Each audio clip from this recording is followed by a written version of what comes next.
Hi, good morning, everybody, and thank you for joining us. It's lovely to see you, and hopefully you'll sort of have some questions at the end that you feel we can address. So it's obviously impossible to cover every element in detail of that whole diagnostic process of around ADHD and autism and any of the other kind of neurodiversities that exist within those labels. But hopefully by the end of the morning, we'll have a good idea of the sorts of things that we can really make note of, the sort of things that we might notice that are presenting differently from those of another child, perhaps of similar age. When we start noticing that our children aren't sort of developing or responding and reacting in the same way that perhaps their peers are, perhaps their cousins are, that's the time that we start to think, should we be making a note or should we be doing anything? And so I hope that there'll be a bit more clarity around that for you and the kinds of things that it's worth making note of. And I think for me, having worked in these organisations over the years, it's made me realise that actually having that beam of light on my logo has been a really good thing, because these organisations are what have sort of mapped my understanding and mapped my belief around what is important to notice, and when you know, many families in all of these countries sort of often ask that same question, you know, should we get a diagnosis, should we pursue a diagnosis? And of course, meeting autistic children and adults in all of these arenas, as well as my lived experience, have really kind of endorsed the belief that actually there's undeniably stones that we need to turn, rocks we may need to scramble, and the determination and the desire that we need often to brave those steps towards seeking a greater understanding of your child. And perhaps those steps towards you know, can feel long and winding, but the further up we climb, and you can see why I kind of use this lighthouse analogy in both my logo and in much of my work, because I think it really lends itself to that understanding that actually often we sort of have that climb up, and it's sometimes a spiral staircase, and it feels hard work and it feels scary sometimes. And the reality is, though, that once we reach the top, which for some may be a diagnosis, for others it may just be a greater appreciation of your child's neurodiverse abilities, then actually the view from there is much brighter. And I was delivering some training actually the other day, and a slide I have put together in that particular training talks about neuro nights. And one of the attendees, nights as in coats of armour, those kinds of nights, not dark nights, and one of the attendees is a musician and told me that he has been inspired to write a song by that title. So I'm very excited to see if he does. But it did make me reflect that actually to write our bright light neuro nights are well worth singing about. So this morning, if you're feeling that you simply can't sing, then hopefully you will feel empowered to step onto that spiral stairwell and get a little higher up to notice the value in understanding your child better, and perhaps for you starting those steps towards a diagnosis, if indeed that's something that you feel you want to do. So families often ask me, well, do we really need him or her labelling? And they use this term labelling, and I think there's a danger with the name label, because it's a start and stop, isn't it? You know, we label jars of contents, we label items around the house, perhaps. You know, we label where we want things to go, where we want things to fit, and where we want things to belong. And it gives a very clear framework, I think, of expectations. So I prefer to use and pursue the idea that we are this morning. So do we think a diagnosis would be helpful? And so that's kind of the premise that we're coming from. Do we think a diagnosis would be helpful? And I think these quotes actually can help to answer some of that.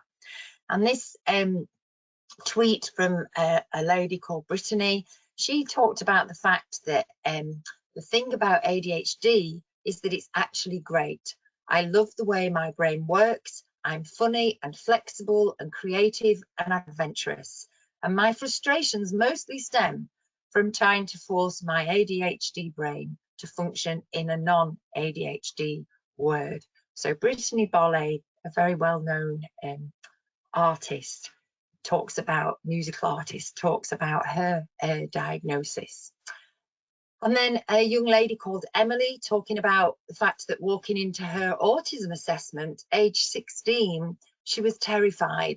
And I think this is a really interesting point she makes, not of the prospect of being told she was autistic, but of being told that she wasn't. And here's a really nice analogy. And of course, if we've got pre-verbal children that can't articulate yet the way in which they feel, the way in which they sometimes don't pick up on a situation and perhaps feel a bit awkward or mismatched, and they can't explain that, they're just having those feelings, then I think we really need to take a message from those people that can share their lived experience. And Emily here saying, after 16 years of feeling different, I needed to know why. If my assessors had not recognised my autism, this could have been fatal. And I know that I've worked with and talked to many, many people who have had many, many mental health issues and mental health diagnoses. And actually, much of that has been resolved by having that greater understanding and by having that diagnostic process and that diagnosis given to them.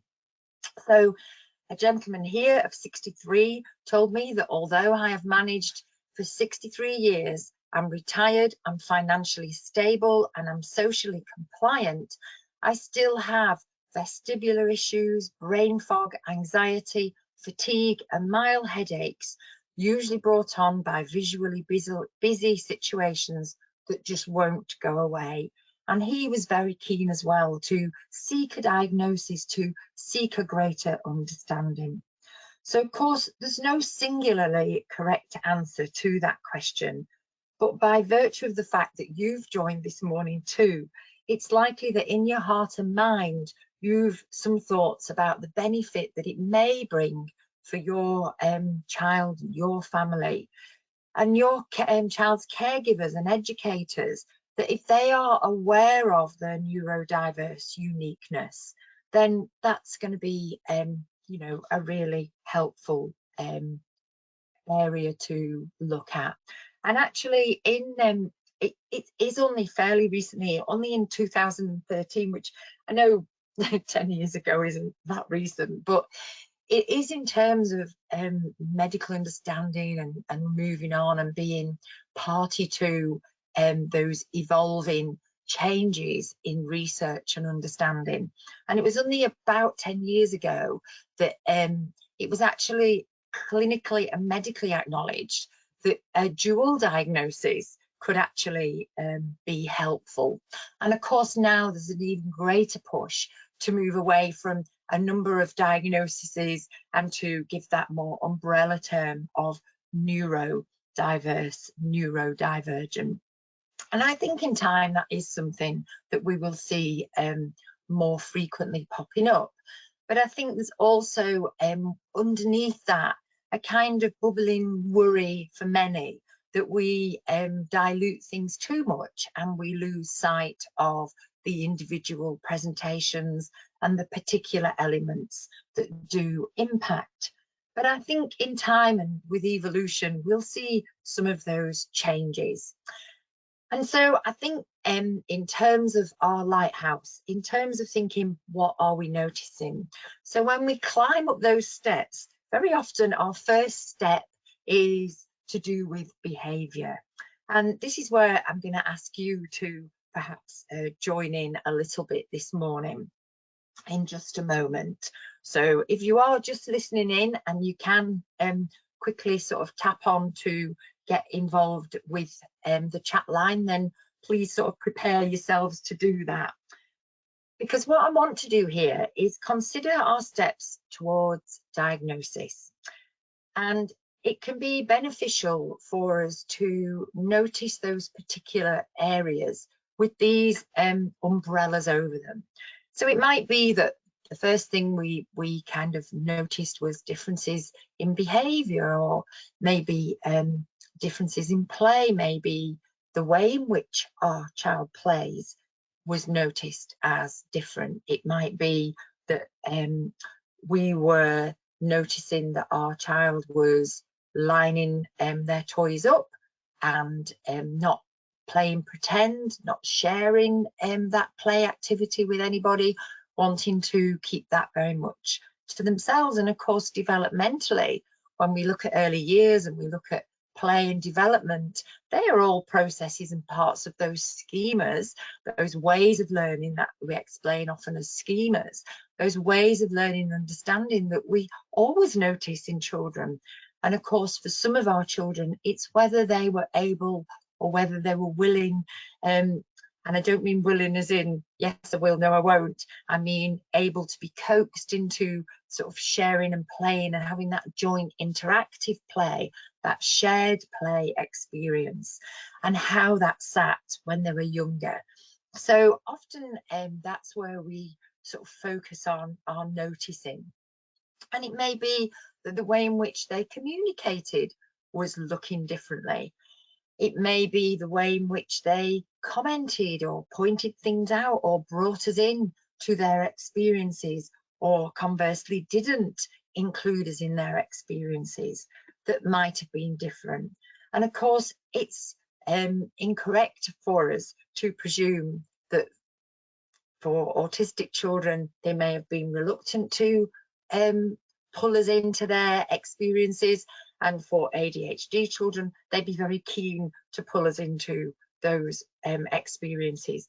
Those are some of those myths that are out there, because both of those offer a spectrum, and both of those are impacted by environmental changes, by the people that they're with, the familiarity, the consistency, how they're feeling that day, what their sensory system is bubbling up for them that day. So there's so many variables within those that it's a mistake for us to think of them as very categoric.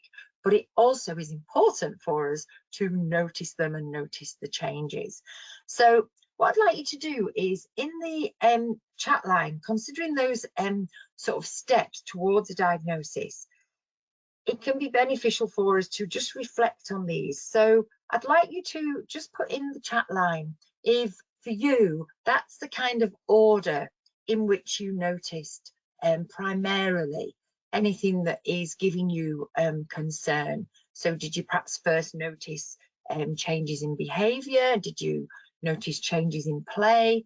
Did you notice not necessarily changes, but differences in development in those things and in communication and in some of those social interactions? So if you just pop in the chat line whether they are generally the things that you noticed in that order, and I'll just give you just a few seconds to do that. And if that's okay, Molly, if you could feed that back to me, that would be wonderful.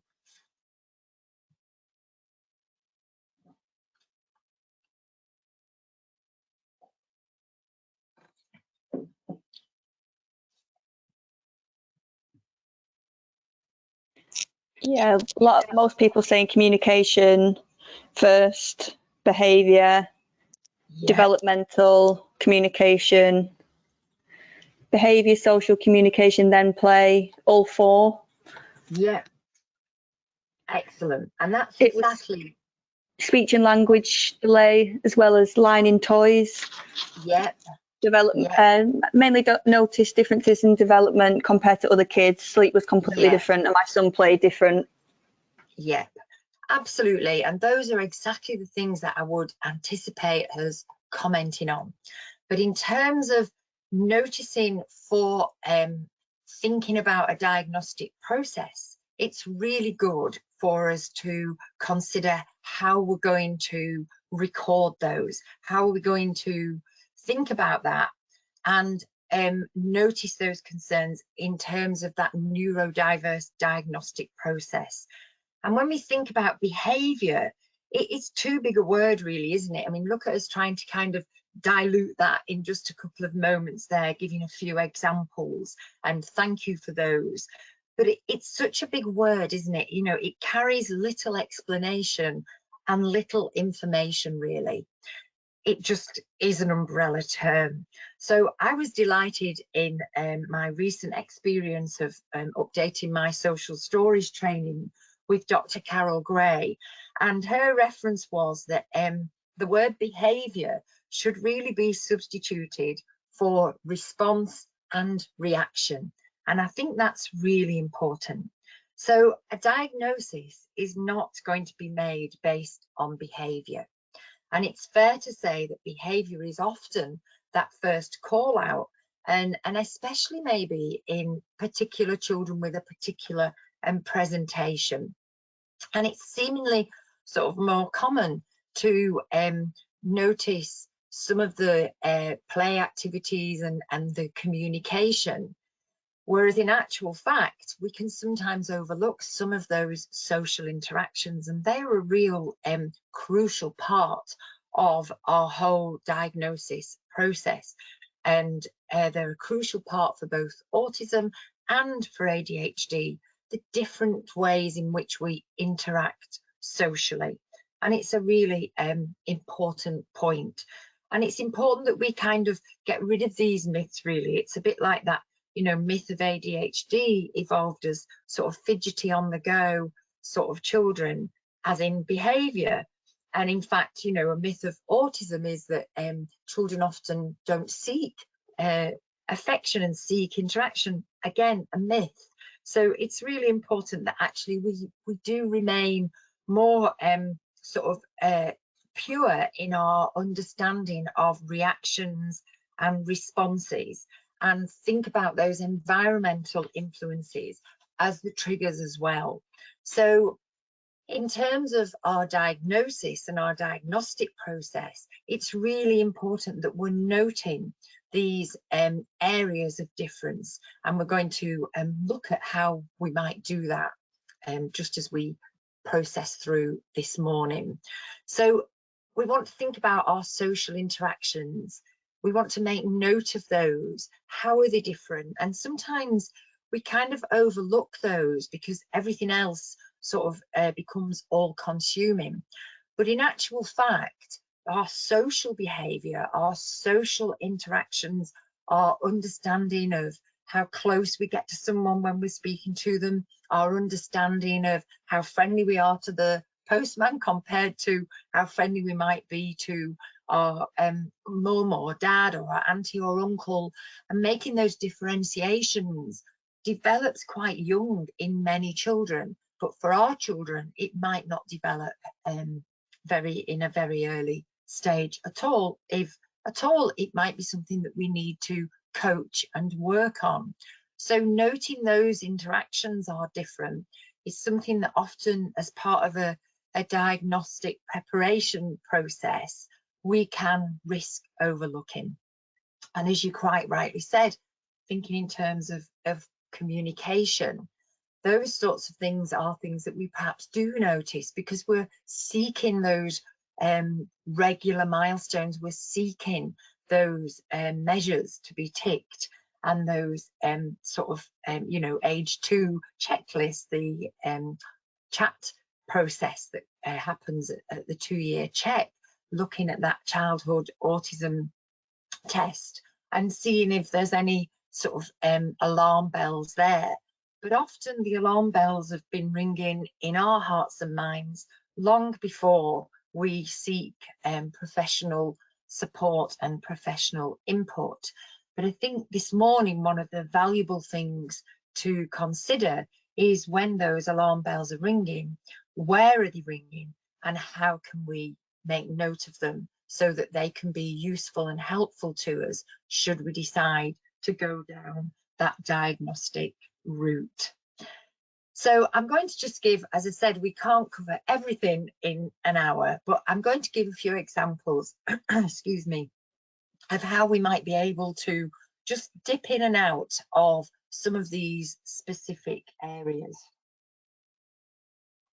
So our sensory system and the way in which we react and respond with our senses is going to be different if we are warranting autism or ADHD diagnosis. And often I work with families and they say, oh no, I haven't noticed any sensory behaviours at all. And I'll be in the company of the child, and they may have taken their shoes and socks off as soon as they have come in, and rub their feet on the carpet, or be rubbing their toes together, just like this young child here, this little baby here, a very natural thing that happens.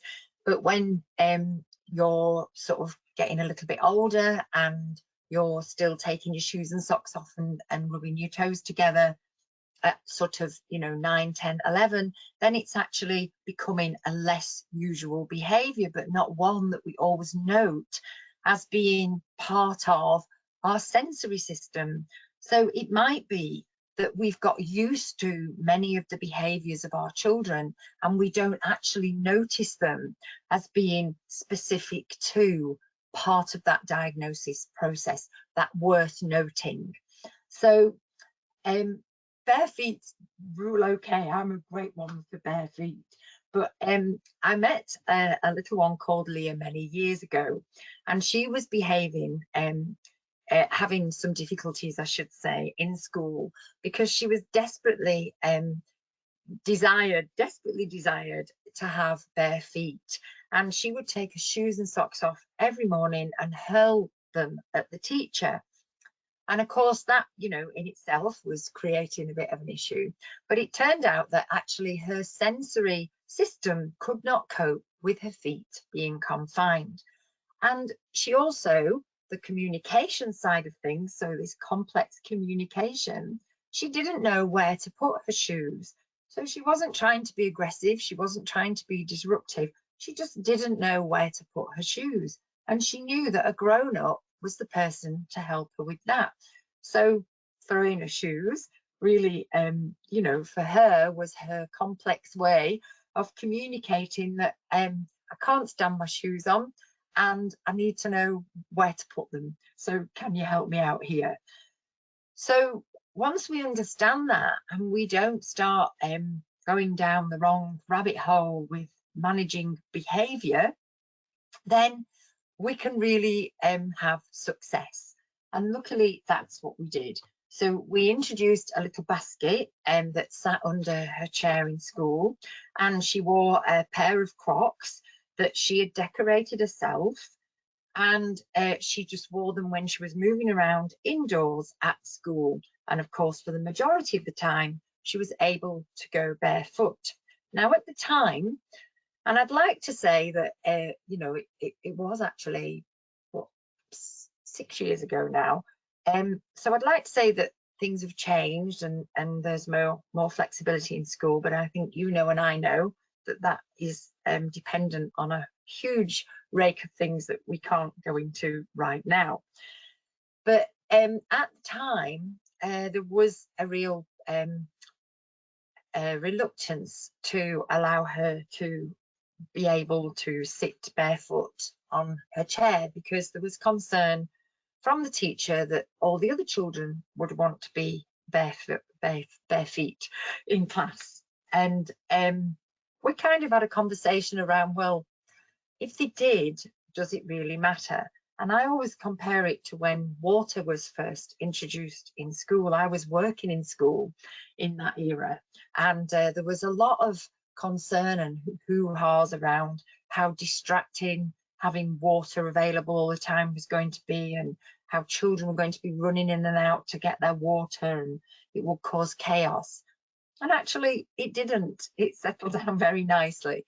And I think that's a good analogy for these kind of situations that arise that create too much concern in the wrong areas.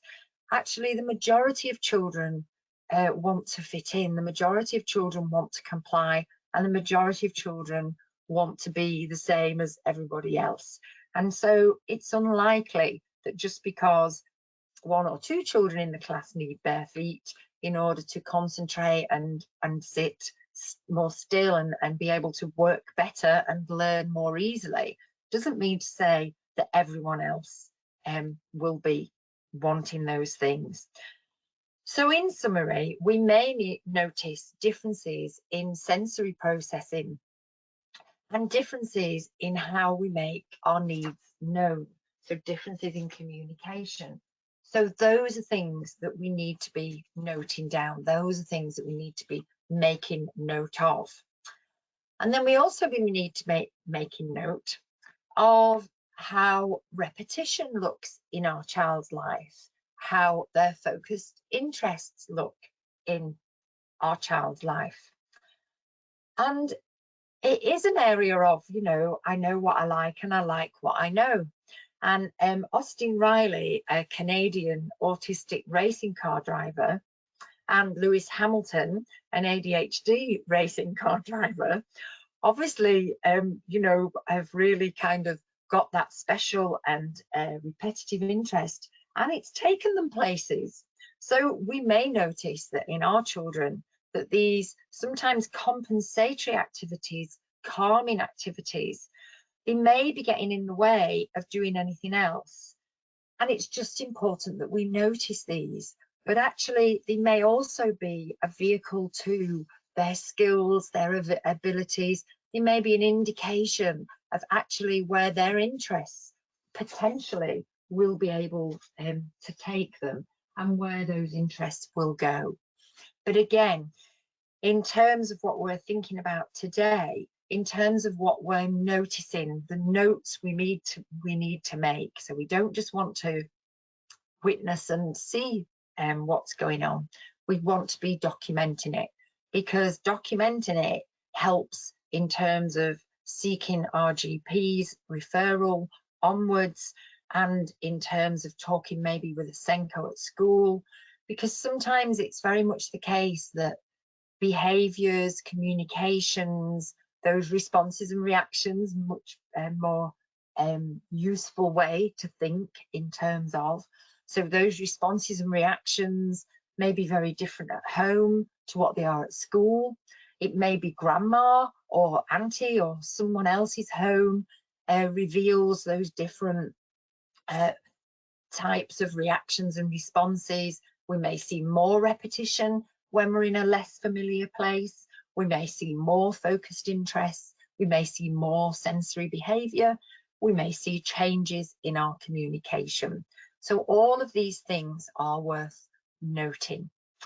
And of course, often those changes are experienced as emotional, and it might be that they are big emotions, big feelings, and it may be that they are very quiet, very calmed, not even visible at all sometimes when we experience those emotional responses that may look a little bit different. And it always kind of baffles me as to why people, particularly carers and staff and other extended family members, they expect a neurotypical emotional response from a non-neurotypical child. And so I think that's just something that it's really worth bearing in mind. And especially, when we're moving towards Christmas time, where there's a lot of expectations around appropriate emotional responses. And of course, for our children, it's a very different story. And so, we do want them to share the joy. Of course we do. And we want to know our children well enough. But how do we actually regulate our emotions?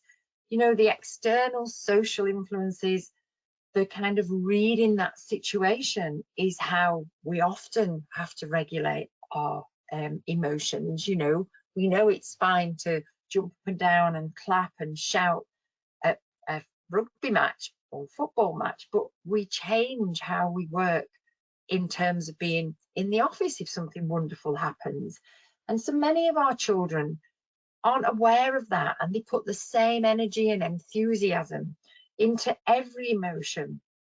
And we may notice that, like, regulating is not always naturally or easily navigated.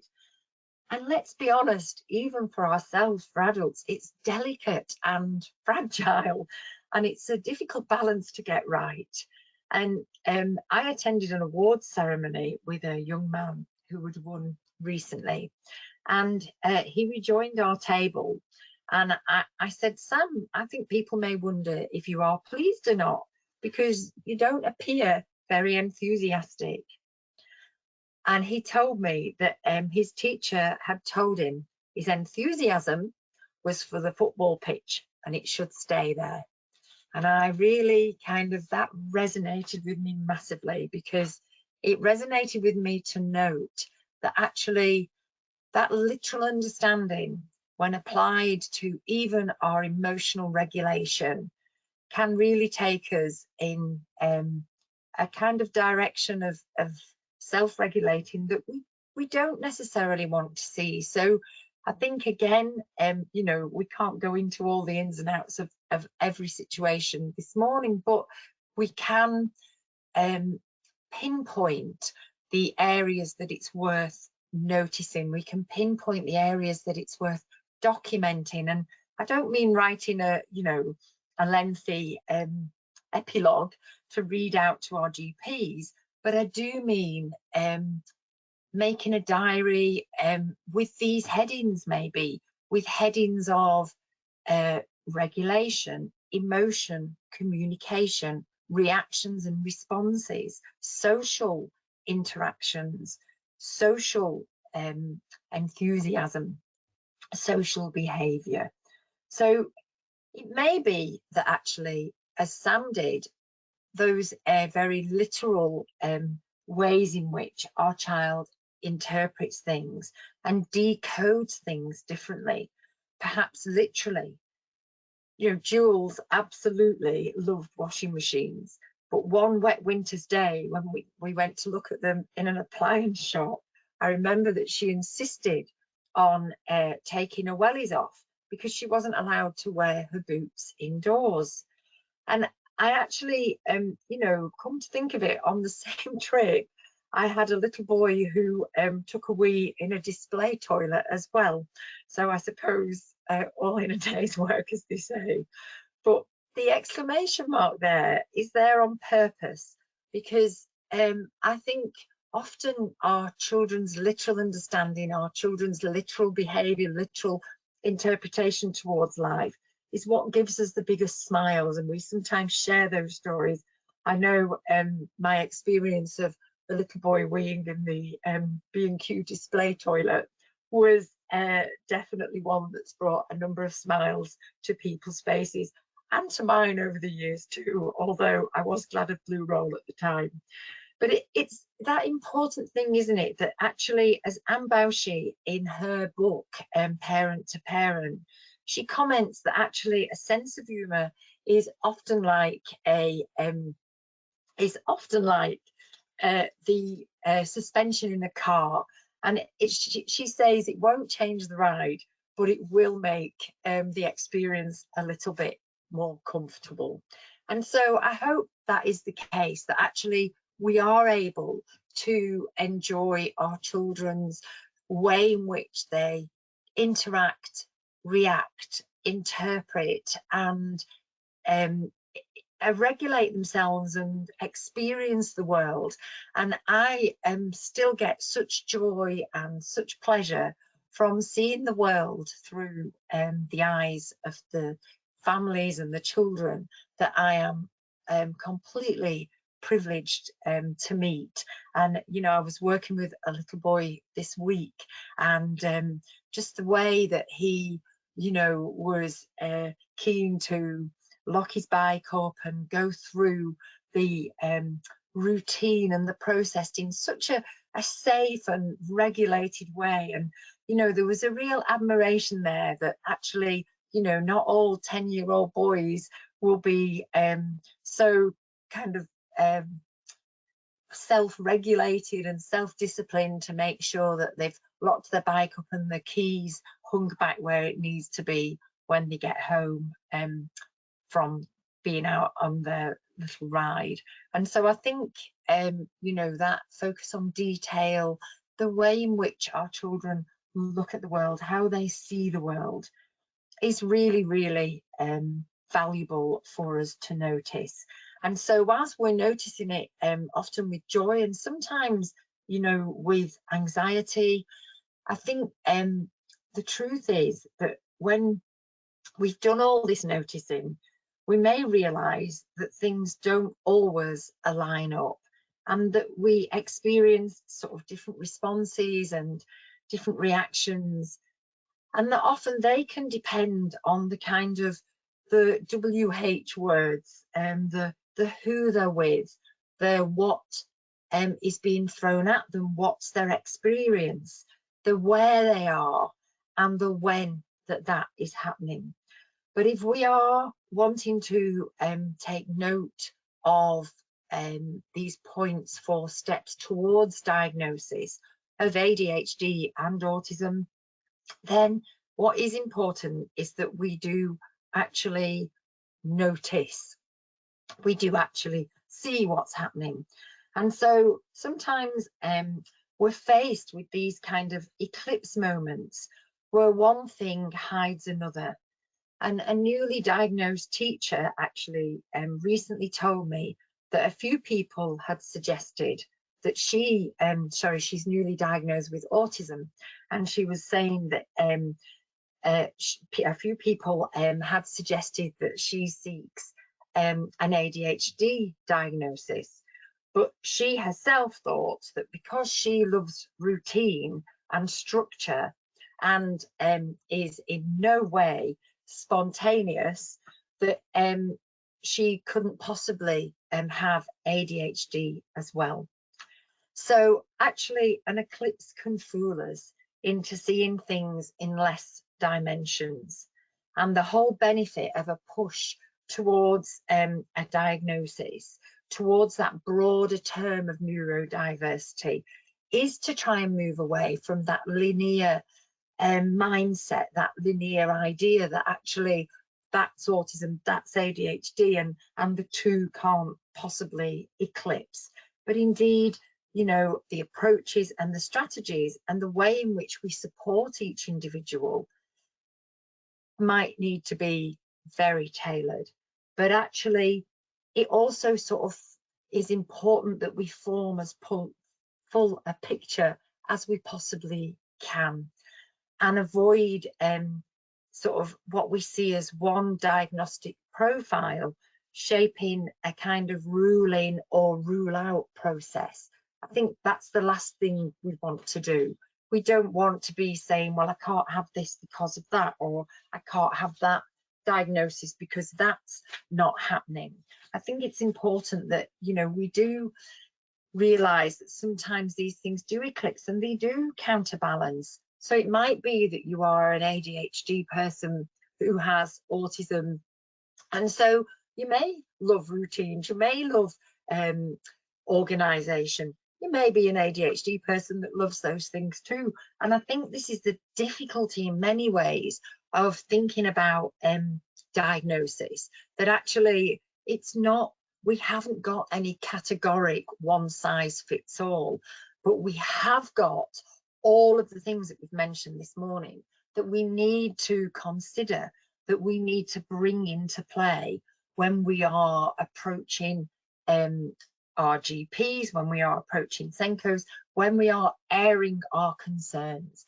And I think often this is something that presents difficult within families, because we can't always say, oh, this is how clear it is, this is exactly how things appear, this is exactly how things look.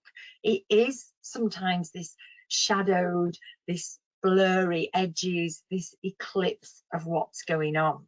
But what will be categoric, what will be evident, are differences in that social interaction, differences in those responses and reactions, differences in styles and types and ways of play, and differences in communication, and differences in decoding communication, perhaps in that literal understanding.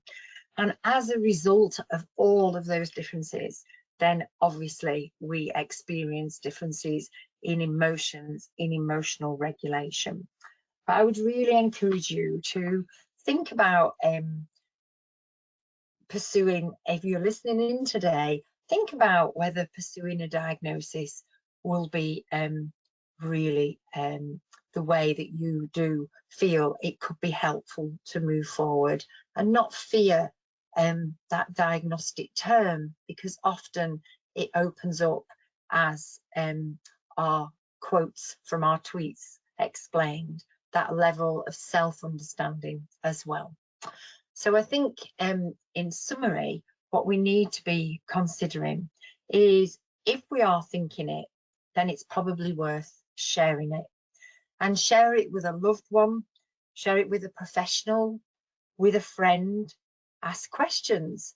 Have they noticed any different interactions, reactions and responses?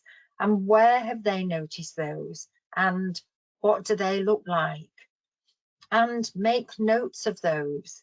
So keep a diary, record any significant moments, and try not to be, I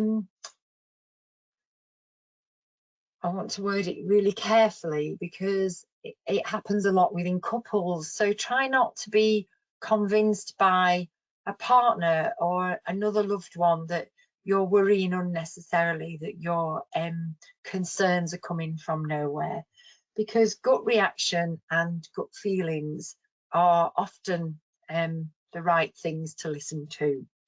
So no parent, in my experience, looks for their child to be developing differently. And whilst we are great advocates for seeing the abilities and seeing the strengths that our children present, we also can't hide from the fact that actually knowing that this is the route that we need to go down brings with it our own emotional journey, on our own emotional significances in accepting, admitting, understanding, working with. So I'm not suggesting for a minute that it's an easy journey and you just need to make notes and off you go and seek a diagnosis.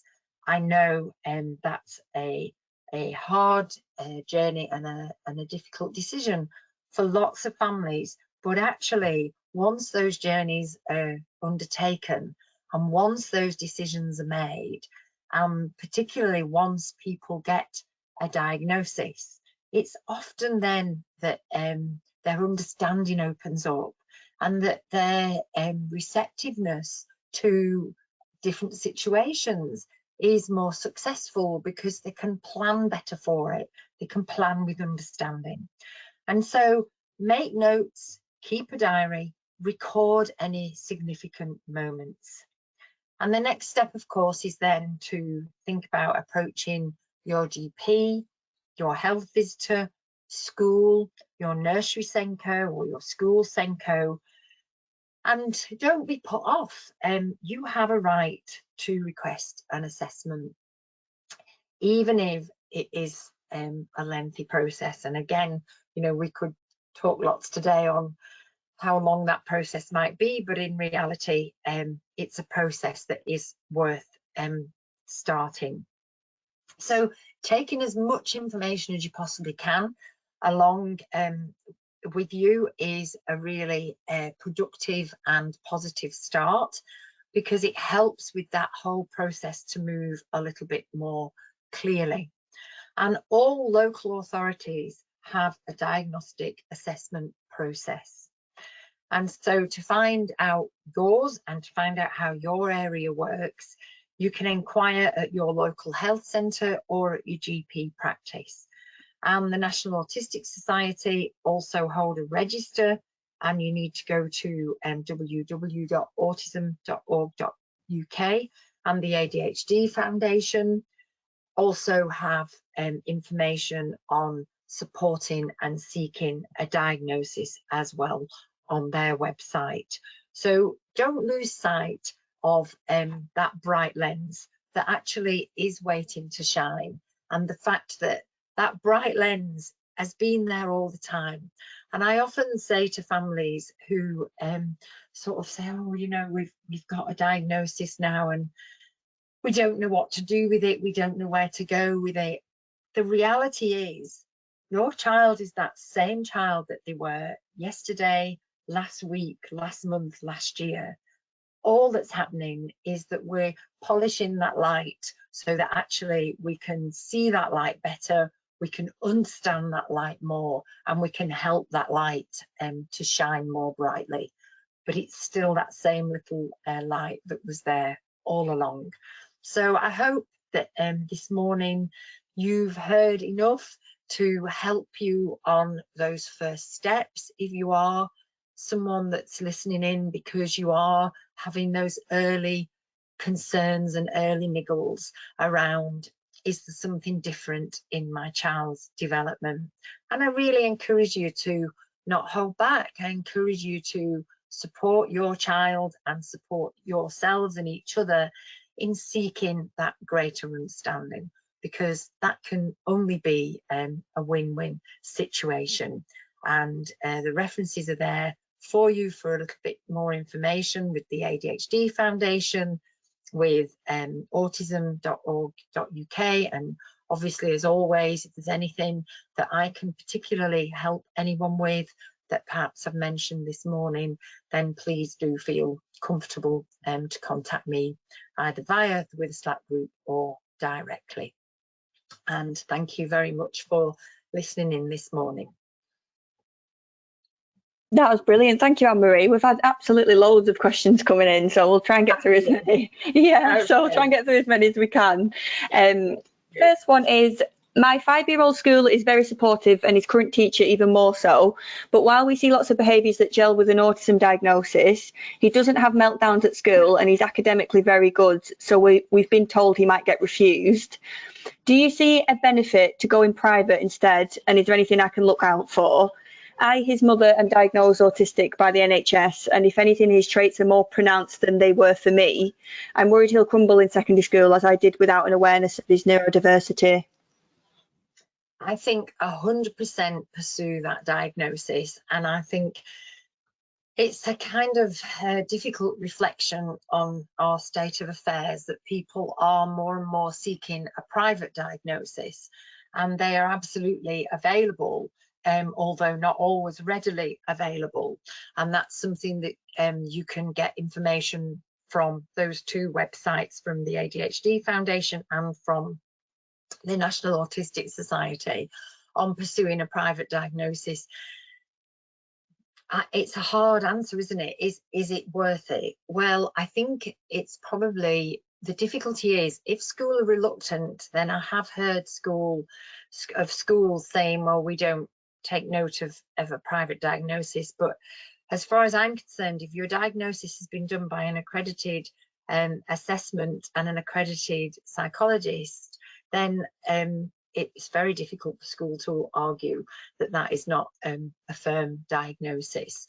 So if financially you're in a position to do that and you think that that is something that will help, then I would say, you know, like all parents, we do the best we can for our children with the resources that we have. But I would definitely go back to your GP and absolutely push for that and say that, you know, if you don't help me here, then my fears are that we're going to be down a much more expensive route of challenged mental health and difficulty in school attendance. So, you know, you're trying to operate in a preventative manner here, which is nothing but plausible. Yeah, brilliant. Next question is, As an early years practitioner, I have a very nearly 3-year-old who has very different responses and reactions to things than her peers. I feel she may have some neurodiversity, but the health visitor feels it is more likely to be COVID impact. The parents are both only children and this is their first child. They think her normal is just normal. Should I just continue to notice, monitor and log those differences? I feel I'm somehow letting the side down. I think don't feel you're letting the side down, because at 3 anyway, it's really good to start and make those notices exactly. To my knowledge, ADHD isn't diagnosed at 3, but autism often can be, or maybe 3 is the youngest. I think I'd have to seek accuracy myself on that from the ADHD Foundation, but to my knowledge, that's the reality. And so I think making notes and keeping a record of why you see those differences and where those differences lie is really valuable. And I think if your differences that you're noticing are still fairly significant, then I think, you know, give yourself a 3-month window of really tuning in to the headings that I've mentioned today, and making clear sort of notes of where you're seeing those differences and how you're seeing those differences, so that basically you've got a kind of evidence file. And I think sometimes that evidence file, hard, fast evidence rather than a hunch, can help to sort of sway people's belief of what's going on. And I don't deny, you know, I'm a rooted early years practitioner in my own experiences, and so I don't deny that we are seeing social and emotional perhaps delay in development of young children who were at that cusp of social and emotional development during COVID time and not having that exposure. But at the same time, our children, typically developing children, catch up very quickly.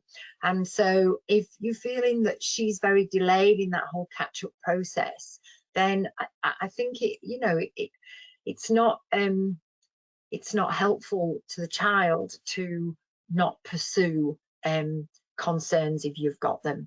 But don't feel you're letting the side down. Try and consider yourself as being part of the journey, and so you're just taking a little bit smaller steps on that journey and noting detail as you go along those steps. Yeah, brilliant. Next question. After attending many of these very informative webinars, my 9-year-old daughter seemed to tick so many of the boxes pointed towards her having ADHD. We managed to get her an assessment which ended up diagnosing her as not having ADHD, which surprised me. Is there a chance that she could have been misdiagnosed? Well, I mean, you know, everyone's human, and I don't know what the diagnostic process or the assessment process was for your individual experience. I know the ADHD Foundation are real advocates of employing with the QB test, so that's kind of gives more clarity. And I know the National Autistic Society like their psychologists to be trained in specific ways of assessing, perhaps like with DISCO or those psychology trained forms of assessment, so that the criteria that we're looking at is very clear. So I think the answer is there's always a chance of misdiagnosis, but also there's always an opportunity for supporting. And just because you haven't got the diagnosis term attached to your child doesn't mean to say that we can't use many of the strategies and many of the management ways of supporting our children. And it may be that if that is the situation, then a diagnosis comes later down the pathway. But importantly, what we have been doing is supporting them. And I know, actually, this is an interesting point. I know a family recently who already had experience of autism, and so were managing their young toddler very, very well. And so their behaviours and their responses and reactions rather were not so prevalent, and so they were in a very similar situation. And Mum kind of said to me, I almost think, you know, we've managed too well that we're like masking the real situation ourselves. But the reality there is not the label, not the term. The reality is supporting the child appropriately from the very earliest point. And if that means getting that diagnosis term a little bit later on, then so be it. The most important thing is that we are supporting that child as best we can and understanding that child as best we can from those very earliest points. So don't hold back, supporting your children, learning about what's best and how's the best way to work with them. Great, thanks, Anne-Marie. Next one is, our son is clearly Aspergic and we suspect with ADHD and is now on the waiting list for ASD. Since he started primary school, his symptoms have got rapidly worse and he's struggling, and his school have said that he has an urgent need for a diagnosis. However, his school are trying to exclude him from after school clubs because when he's having a meltdown, he needs extra attention, which they can't offer. We've explained that without after school clubs, we'd have to move him to another school or quit our job. With this in mind, is there anything I can do to speed up his diagnosis or even stop them from kicking him out? I think that after school clubs and additional curricular activities often present a real challenge for lots of our children. But I also believe that refusing a child's access to that is actually not okay. So I think I would definitely be working with school and setting up a meeting with them to discuss the reasons that they are suggesting that he can't attend. And if the reason is purely that he doesn't have a diagnosis, then I think that's something that you need to discuss with the SENCO, and also to share with your GP the fact that that is happening, because maybe he could give some kind of recognition that you are on a pathway towards a diagnosis and awaiting assessment. But often that is down to budgets and funding. So I think definitely worth having a conversation and definitely worth pursuing, because I think they are in breach of what is appropriate and what isn't. And I'm being obviously very careful what I say here, but if you want to contact me directly, then that's fine. Yeah, brilliant. Thanks, Anne-Marie. Next question is, my 3-year-old has communication delay and sensory issues as well as developmental delay, but he doesn't stand out at nursery. They won't support a referral for an ASD assessment. How can I get them on board? Just tell me that one again, Molly, sorry. Yeah, of course. My 3-year-old has communication delay and sensory issues as well as developmental delay, but he doesn't stand out at nursery, so they won't support a referral for an ASD assessment. How can I get them on board? My first concern there is that nursery aren't really acknowledging that, because if all of those things are present, then I think it's really important that they do actually acknowledge that. So I would be asking to see some of their records and share some of their information, some of their observations that they make as part of their nursery care process. Because I think it is important that they do have an acknowledgement and a recognition of the reality of the child that they've got.